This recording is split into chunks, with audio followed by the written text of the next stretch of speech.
Bonjour, c'est Philippe de Web pour vous, la chaîne pour votre blog et votre business en ligne. Aujourd'hui, nous allons voir les 7 principales étapes pour créer votre blog. La première étape est de trouver votre nom de domaine, le nom de votre blog. Par exemple, moi j'ai un blog sur le développement personnel grâce au sport chez soi qui s'appelle sportpourvous.com. Donc, le nom de domaine, c'est bien sportpourvous.com, c'est ce nom-là que vous devez chercher.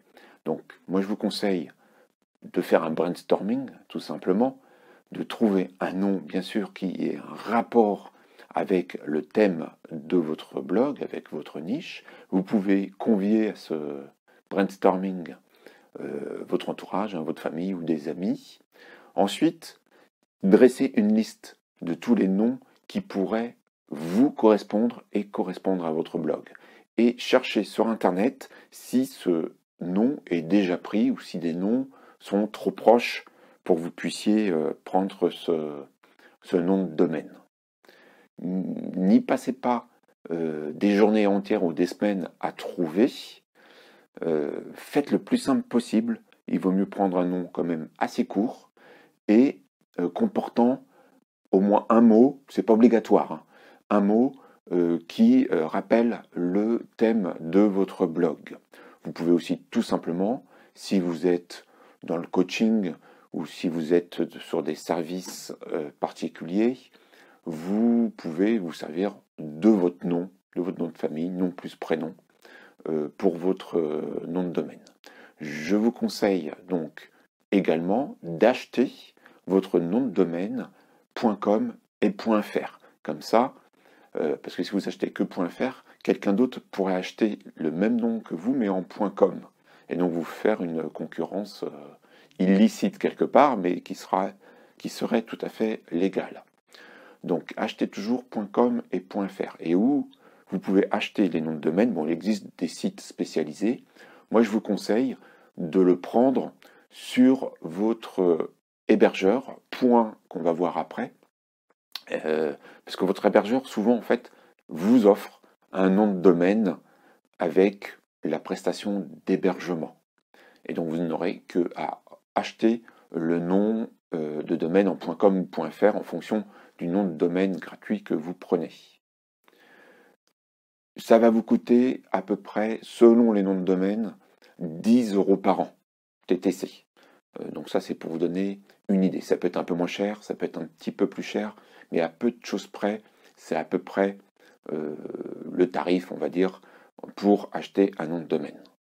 La deuxième étape, c'est de choisir un hébergeur, parce que votre blog va être hébergé donc chez un prestataire qu'on appelle donc un hébergeur qui a des serveurs sur lesquels votre site internet, votre blog, va prendre place. Je vous conseille de prendre plutôt un hébergeur en Europe, au mieux en France, pour des questions de RGPD, le règlement général européen de la protection des données. Pour des questions également de propriété des données, on ne sait pas comment la législation au niveau mondial va évoluer, au niveau de l'Europe, au niveau des États-Unis, etc. Donc privilégier un hébergeur de proximité quelque part.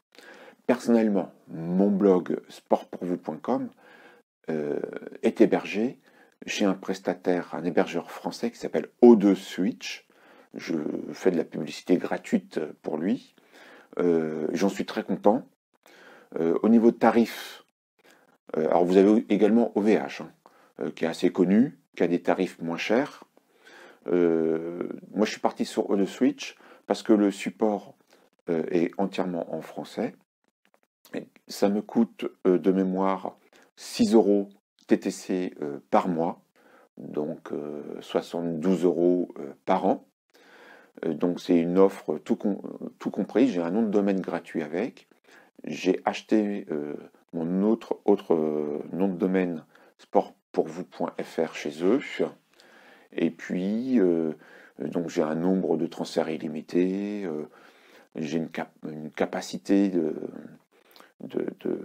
d'hébergement en gigaoctets qui est illimitée. Donc il y a un certain nombre, bon, ils le font tous, hein, ça.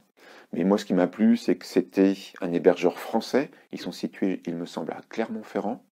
Donc les serveurs sont situés en France. Le support est en français.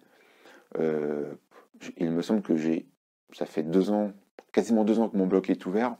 J'ai jamais eu de soucis. J'ai pas j'ai pas mémoire de les avoir contactés pour un quelconque problème ou pour avoir un conseil ou voilà un conseil technique. Bon, il y aura une petite phase donc de configuration de votre compte sur votre hébergeur, mais le support justement est là si vous rencontrez une difficulté, si vous avez une question. Et souvent il y a des pas à pas. Enfin c'est bien fichu. C'est assez facile, il n'y a pas besoin d'être technicien pour faire en tout cas les premières démarches. Plus tard, il y aura peut-être des configurations comme passer en HTTPS, comme utiliser des normes d'authentification pour votre adresse mail. Bon. Profitez également pour associer, enfin créer une adresse mail professionnelle avec ce nom de domaine. La troisième étape, c'est d'utiliser un gestionnaire de contenu, ou CMS en anglais. Le plus connu, et je vous le conseille enfin c'est l'indispensable je pense, c'est WordPress. C'est en fait le logiciel qui va vous permettre de créer votre site en lui-même, les différentes pages, de créer vos articles, les articles de votre blog, etc., etc. C'est un logiciel gratuit. Donc, si vous l'êtes puisque vous êtes sur la troisième étape, vous avez un hébergeur. En général, votre hébergeur vous propose dans le pas à pas, à un moment donné, de créer votre site internet en prenant WordPress. WordPress me semble incontournable parce que vous avez parce qu'il est énormément utilisé par la communauté des blogueurs, c'est 30 ou 40% du marché. En plus, il y a de nombreuses extensions, c'est des petits plugins que vous ajoutez à votre site internet via WordPress qui vous rendent beaucoup de services. Ça peut être pour améliorer votre SEO, le référencement, comme Yoast ou Yoast. Ça peut être aussi des petites extensions pour faire des redirections d'URL, pour, je ne sais pas, corriger des fautes d'orthographe, pour mettre des liens vers Facebook, vers Pinterest, pour partager vos articles, pour compter le nombre de partages. Enfin, il y a toutes les extensions possibles, gratuites ou payantes, qui existent. Il suffit de chercher sur Internet. Si vous avez un besoin, vous pouvez trouver chaussure à votre pied. Donc, WordPress, pour moi, c'est indispensable pour votre site Internet ou votre blog. WordPress peut vous suffire, mais la quatrième étape, c'est de choisir un thème pour votre blog. Le thème, c'est quoi? C'est quelque part la vitrine de votre site ou de votre blog.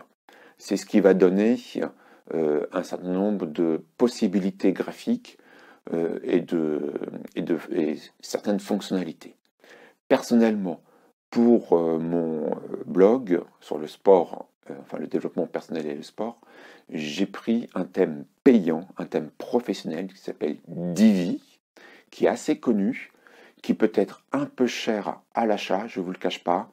Si vous prenez un abonnement annuel, ça coûte un peu plus de 100 $.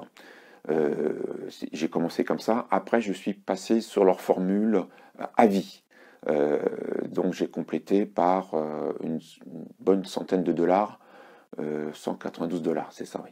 Donc au total, ça vous coûte dans les 250 à 290 $, parce que de temps en temps il y a des promotions, mais ça me permet d'avoir tout le support, d'avoir les mises à jour ad vitam aeternam.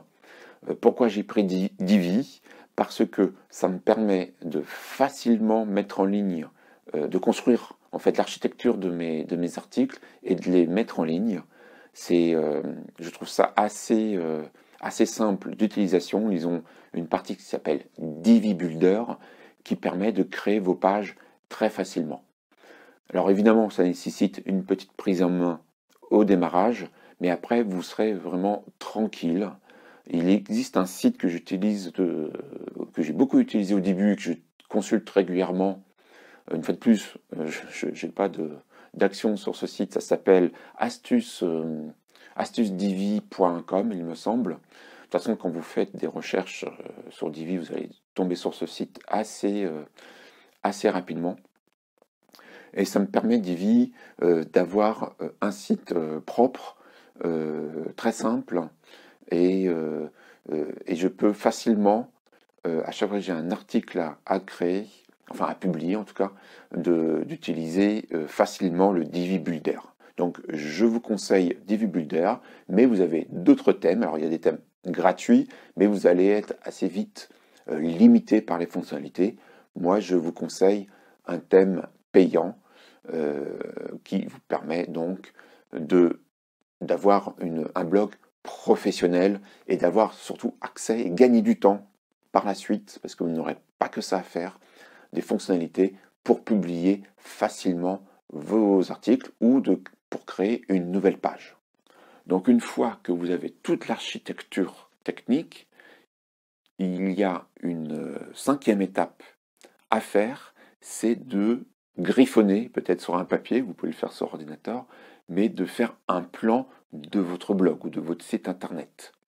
C'est assez facile à faire, mais ça va vous permettre de poser un petit peu vos idées. Vous avez besoin évidemment d'une page d'accueil ou d'à propos. Sur les blogs, on trouve souvent une page à propos qui sert d'accueil.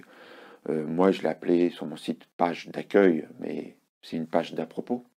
On verra sur le point suivant un peu le contenu, sur l'étape suivante.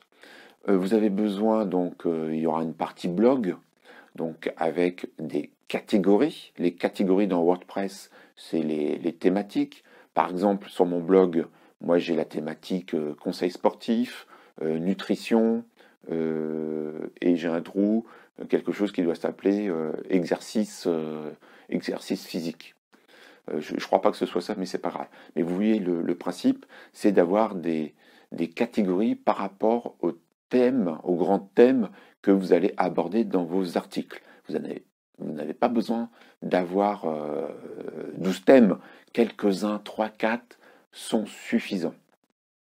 Donc la page d'accueil, la partie blog, vous pouvez avoir également une page de type contact, pour que les gens puissent vous contacter facilement via votre blog. Vous pouvez également avoir une partie produits, services ou formation par rapport à la partie, on va dire, monnayable de votre site, hein, donc l'endroit où vous allez vendre vos services ou vos produits. Et voilà, on a fait le tour au démarrage. Faites simple. C'est simple pour vos clients, vos futurs clients, vos lecteurs. C'est simple également pour vous, pour maintenir votre site sur le long terme. Pas besoin d'avoir énormément de pages, énormément de menus, surtout si vous êtes sur un blog. Un blog, vous avez la partie blog avec les articles. Donc, au démarrage, mon conseil, c'est vraiment de faire simple. La 6e et avant-dernière étape, c'est de bien créer, de faire une maquette de votre page d'accueil ou de page à propos. C'est important de bien poser vos idées avant d'attaquer dans WordPress ou dans votre thème la création de ces pages. Donc la page d'accueil ou d'à propos, une fois de plus, elle doit être assez simple et remplir une fonction importante, deux fonctions importantes. Premièrement, indiquer clairement à une personne qui tombe sur cette page l'objectif, le but de votre blog. Et deuxièmement, très rapidement, essayer de capturer son adresse mail en lui proposant un cadeau. Donc le principe, c'est souvent de mettre dès le démarrage, alors bien sûr vous pouvez mettre votre logo, une photo, etc. Mais très rapidement d'indiquer l'objectif de votre blog. Ensuite, soit via une fenêtre pop-up que vous pouvez configurer, soit avec system.io, soit directement avec votre thème, de proposer, inscrivez-vous au blog ou à la newsletter et vous recevrez tel ou tel cadeau qu'on appelle un lead magnet. Ensuite, vous pouvez mettre une petite page de présentation de vous-même, qui vous êtes, voilà, assez bref, c'est pas la peine de mettre tout un roman, hein. Aujourd'hui, je m'en aperçois de plus en plus, les personnes qui vont sur les blogs, sur les sites, et moi-même je me comporte ainsi sur les blogs, on picore dedans, on va vite, on va sur un article, on ne lit pas tout l'article, on regarde les parties qui nous intéressent. Si ça nous intéresse, on va lire un peu plus. Et puis si l'article nous intéresse vraiment, on va aller voir d'autres articles. Et puis on va peut-être revenir sur ce site. Et puis un jour, on va venir sur la présentation de la personne pour voir, tiens, cette personne, ça fait plusieurs fois que ces articles m'intéressent, je regarde qui c'est un peu plus avant. Donc, une fois de plus, faites simple. Une présentation, un peu de votre bio, votre CV, en fonction de votre niche et de ce que vous voulez faire passer comme valeur ou comme message à votre auditoire. Et puis ensuite, sur cette page, très rapidement, eh ben, vous pouvez pousser les derniers articles, des liens vers les derniers articles que vous avez publiés. Enfin, la 7e étape, bah, c'est la plus intéressante. Même moi, les étapes précédentes m'ont assez plu et éclaté. J'aime bien faire ça. La 7e étape, eh bien, c'est de créer, enfin, d'écrire et de publier vos articles. Et pour le faire, bah, c'est simple. Vous avez besoin.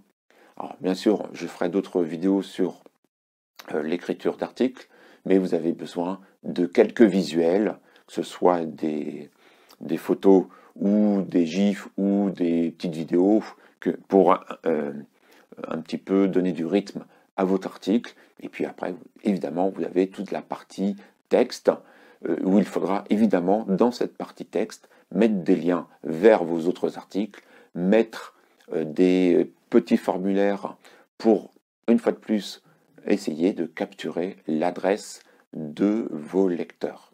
Voilà, j'ai fait le tour, je vous dis à bientôt pour une nouvelle vidéo. Ciao!